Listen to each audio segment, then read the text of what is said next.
In this edition of Dr. Dave's Diversions, we're going to take a diversion from what I was going to do and switch to the Amiga for AMayGA, the celebration of the Amiga in the month of May.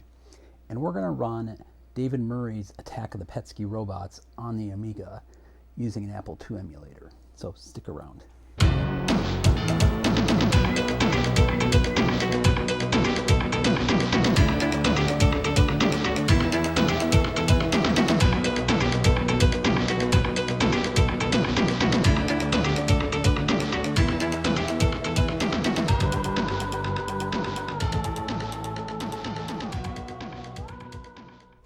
So before we get into today's topic, I want to give you a little update on the channel because I haven't dropped video in about a month, and tell you what's been going on and what's been occupying my time that I think might be of interest to you. The first thing we did is I did do a video with Joe's Computer Museum and Steve from Temporary Offline and Matt from RetroBits. The four of us got together and did a session, some hour and a half long, on reverse engineering for the retro computing community. And Joe talked about a neat project that he's doing where he has reverse engineered Microsoft's CP/M card for the Apple III and will be making a new one of those available. What I contributed to it was, you might remember if you followed my channel in Macintosh, I emulated the Macintosh on the Amiga using this device, the AMAX cartridge. This came out in 1989 and was sold into the early 1990s. But is no longer available. So I was showing you something that I loved, but you couldn't really do anymore unless you can get a hold of one of these. So the neat thing that I presented both in that video from Joe that you can on Joe's channel that you can check out, and you'll be seeing from me in the future, is I worked with Frank from Frank's 3D Shop and Frank's Playground. Channel information is here and linked in the description.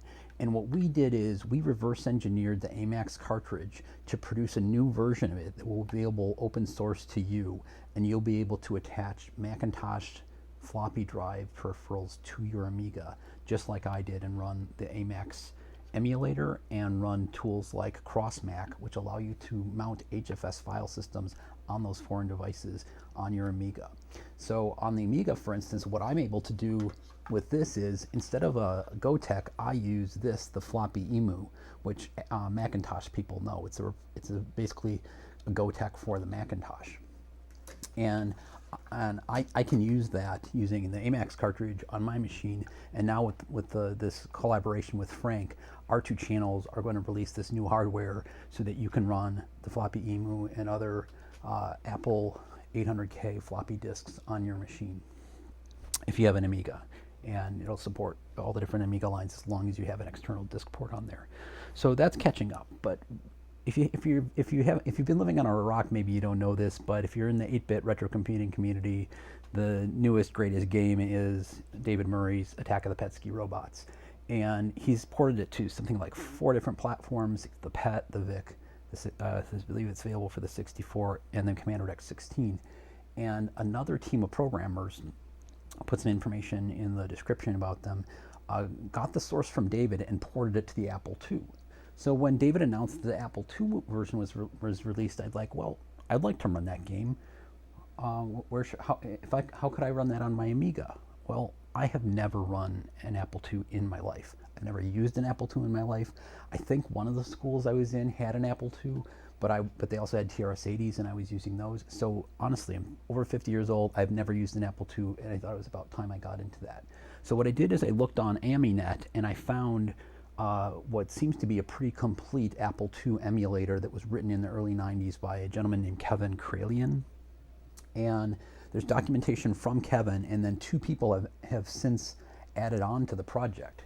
And Kevin's gone on to do great things in the video game industry. I believe he's with Electronic Arts now. And I've found, for instance, patent applications for video game inventions that are in his name. So he was an Apple II expert back in the 90s, and he was able to emulate the Apple II quite well on the Amiga, or at least by my estimation, not having run the Apple II before. But anyway, his emulator is called Apple 2000. So what we'll do is we'll switch over to, I'll show you how to get Attack of the PETSCII Robots for the Apple II running on an emulator from the early 90s. So we're going to run basically the newest 8-bit video game on a 30-year-old emulator on a 30-year-old machine. And are there any advantages to doing that? Well, for right now, it's probably one of the best ways to run the game on the Amiga. The other way would be to run Vice or another 64 emulator and run it there. And just because I have a real 64, I'm not really interested in running another 64 emulator, so I thought I would put my toe in the water anyway with the Apple II and start to learn something about it. And the emulator makes it easy to do. Kevin's emulator does a couple unique things. It allows you to load programs, individual program files, right into memory and run them, so you don't have to go through the loading it from disk.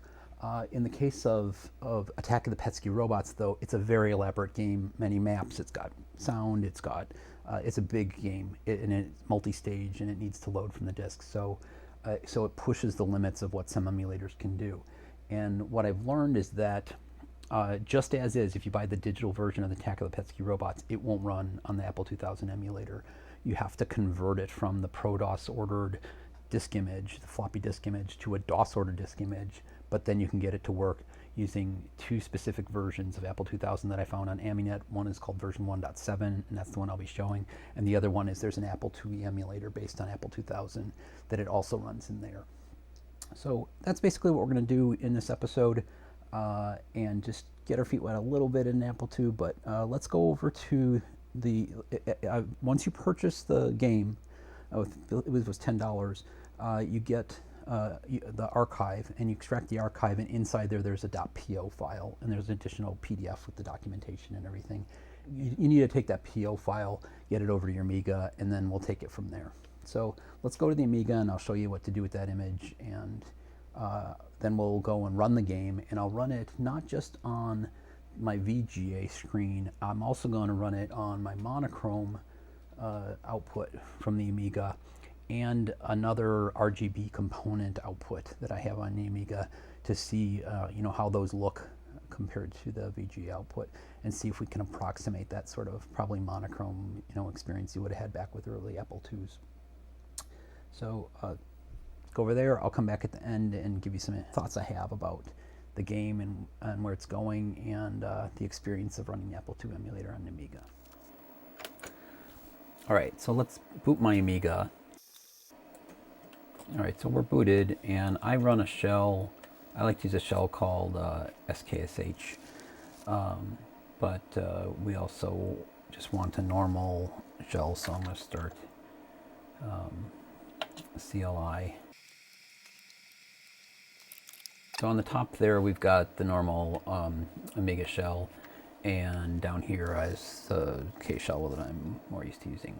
So what I've installed on this machine is the Apple 2000 emulator, and it has a directory called emulator, and in there's a directory called disks where you can put bootable disk images for the Apple II. And you see here that I have the Apple II Robots 5.25.po, the ProDOS ordered file that comes with Apple II Robots when you buy it. So what we want to do is convert that file to be a DOS ordered one, because I'll show you what happens if you try to run the emulator with that file. So go in, we'll run Apple 2000, we'll go into Apple 2000 emulator. There's the Apple 2000 emulator. This is version 1.7, so this is not the original. There's a version 1.3 out there written by Kevin Kralian originally. That one will not run Apple II Robots. You need an enhanced one, either this 1.7 or there's another one that's an Apple IIe enhanced version. Either of those will work, and all three of these versions are available on AmiNet. So I'm going to use the 1.7 version. The difference between that is the 1.7 version has 64K of memory. It's emulating an Apple II Plus, and the Apple IIe one says it has 128K and has whatever other Apple II features they've added. Okay, so now we're in the Apple 2000 emulator, and if I hit right Amiga L to load, I can access that disks directory, and I can go and say, I want to see the PO files there. And if I try to load Apple II Robots.po and say, yes, it's bootable, it just gets this error. So I'm going to hit the right Amiga Q and quit out. And what we'll do is convert that PO image to a DO image for a DOS ordered disk instead of a Pro DOS ordered disk. And this old emulator can read that one instead. Okay, so if we go over to my work directory, ApImU, this is a utility that's also available on AMiNet. I've got it extracted here. And if we look at, so this tool, from my reading of these documents, it was originally for an Apple II emulator that ran on the Macintosh.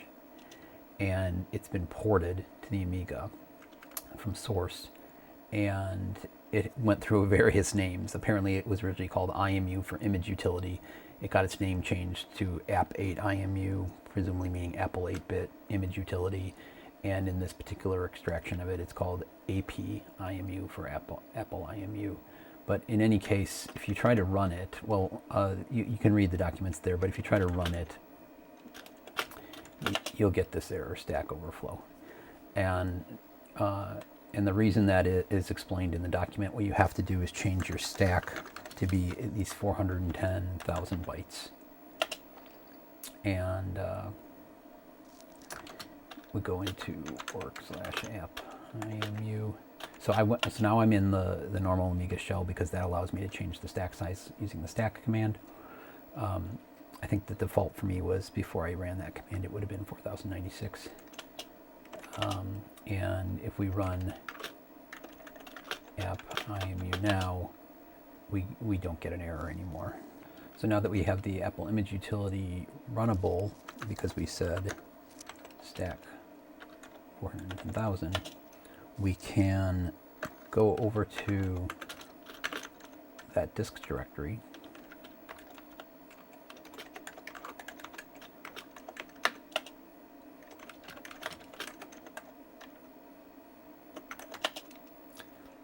And this is where we have the A2 Robots 525.po. And the way we run it is we say run AppImU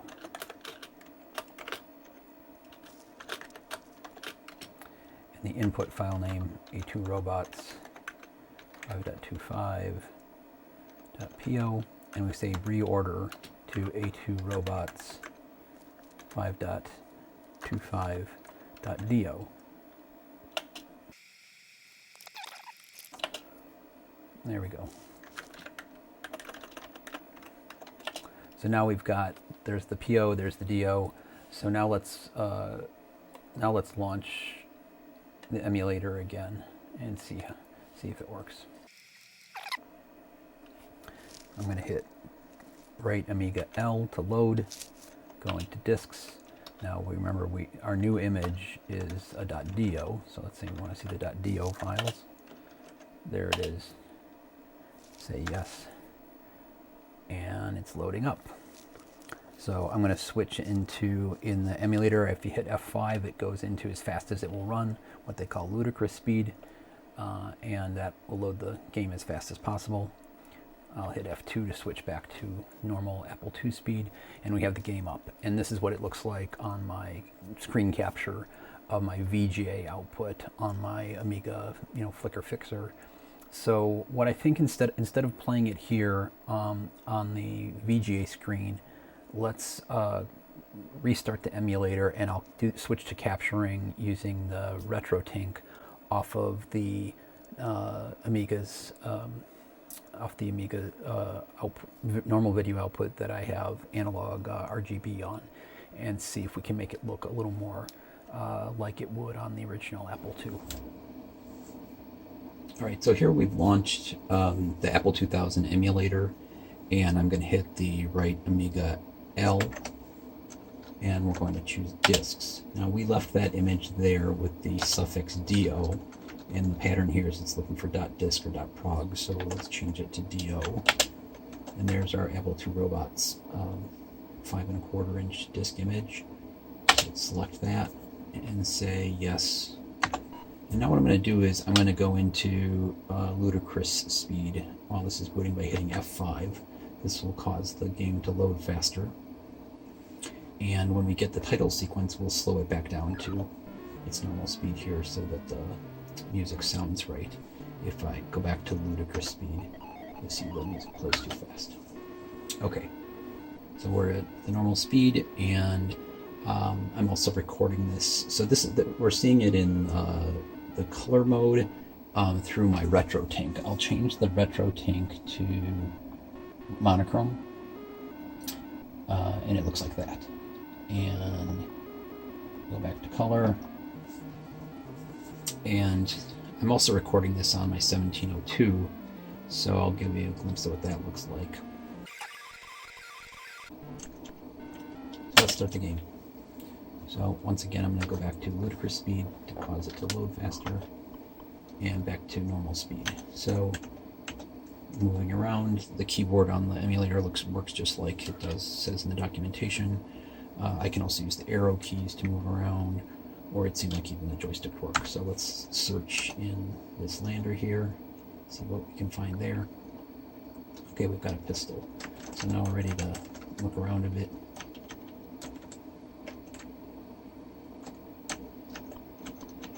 And play the game as usual.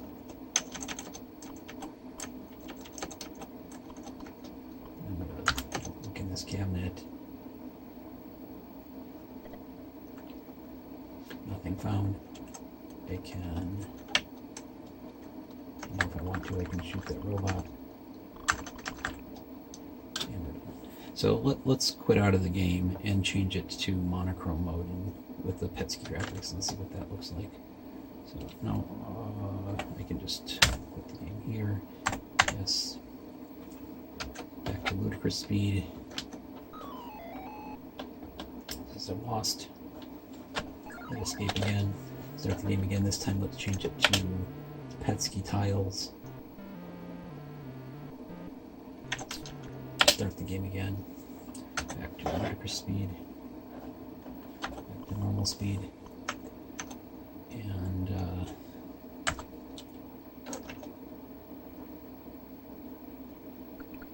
found the pistol again. And you can see this is the mimicking of the PETSCII graphics. And maybe let's finish it off by, let's go back into black and white and kind of get an idea what it might look like on the PET. Of course, the screen dimensions are a little different in this game than they were on the PET.